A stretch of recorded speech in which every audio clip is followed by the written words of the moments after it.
Hotma Sitompul sebut Rizky Bilar tak mengakui jika telah KDRT Lesti Kejora.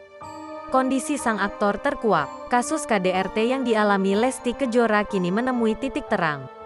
Pasalnya, pihak kepolisian telah menetapkan Rizky Bilar sebagai tersangka.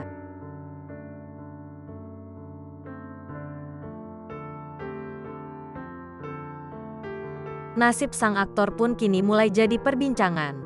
Ia bakal segera memakai baju oranye dan akhirnya mendekam di bui karena perbuatannya.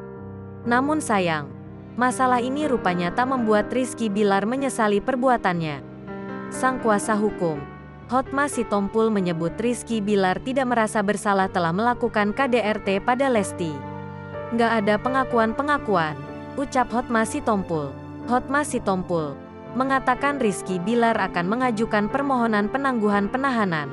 Ya belum waktunya, tapi tentu kita ajukan segera permohonan penangguhan penahanan.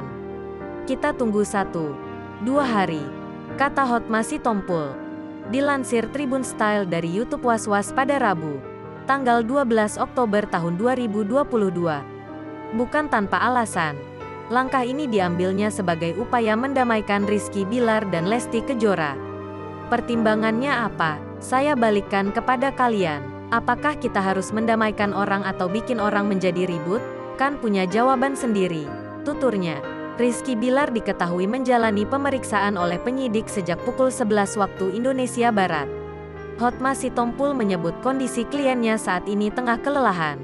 Rizky Bilar memang belum resmi ditahan oleh kepolisian. Namun ia diketahui menginap di Polres Jakarta Selatan setelah dinyatakan sebagai tersangka.